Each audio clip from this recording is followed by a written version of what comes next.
Очень жесткое заявление, которое вызвало бурю обсуждений. Досмотрите это видео до конца, и вы узнаете, как наш МИД вновь всех удивил. Подписывайтесь на наши обновления и точно будете в курсе всего самого актуального. В результате нападения кыргызских военных был убит 41 гражданин Таджикистана, заявил заместитель министра иностранных дел Таджикистана Садик Имами на брифинге в Душанбе. В результате агрессивных действий Кыргызстана нанесен большой моральный и материальный ущерб.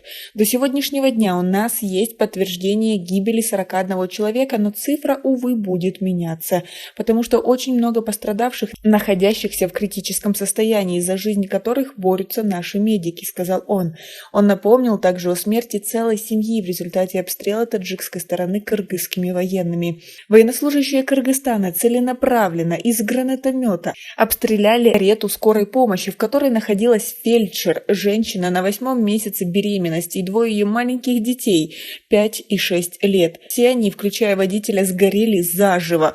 Вот то, что соседняя страна творила и в то же время обвиняет Таджикистан в агрессии, сказал замглавы МИД. Кроме того, по его словам, из-за сложившейся ситуации страдают таджикистанцы, находящиеся в кыргызских городах. В Бишкеке и других крупных городах Кыргызстана выявляются граждане таджикской национальности без привязки гражданства, которые имеют кыргызское гражданство и к которым применяются незаконные насильственные действия. Их избивают, увозят в неизвестном направлении. Вот к чему приводит агрессивная кампания создания образа врага в лице своего соседа, заявил Имами. Он также отметил, что таджикская сторона расценивает информационную кампанию Кыргызстана против Таджикистана как часть агрессивной политики, которая неприкрыто продолжается в последние годы руководством Кыргызстана. Как вам такие заявления? Свои ответы напишите нам, пожалуйста, в комментарии. Мы считаем, что акт агрессии Кыргызстана против Таджикистана был заранее спланированной акцией, чему есть явное доказательство. Информационная атака буквально сопровождала каждый случай и были информационные вбросы. Эвакуация более 140 тысяч жителей с прилегающих районов.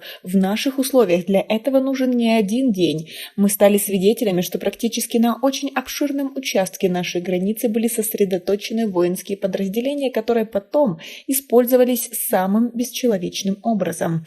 Нас справедливо упрекают, что наша реакция в СМИ запоздалая, мы не успеваем за событиями. Хочу сказать, что это объективный процесс, если вы пострадавшая сторона. А страна-агрессор не только заранее планирует вооруженные акты, но и, соответственно, сопровождает это все СМИ, заранее планируя все свои шаги. Это является еще одним доказательством агрессии, которая совершила Кыргызская республика против нашей страны, сказал Имами. А как вы относитесь к таким высказываниям? В них есть доля правды и достаточно логично все изложено. Вы согласны? Возможно, у вас есть какие-то свои мысли по поводу всего этого. Напишите нам, пожалуйста, в комментарии. У нас пока на этом все. Оцените наше видео подпиской и лайком. До скорой встречи.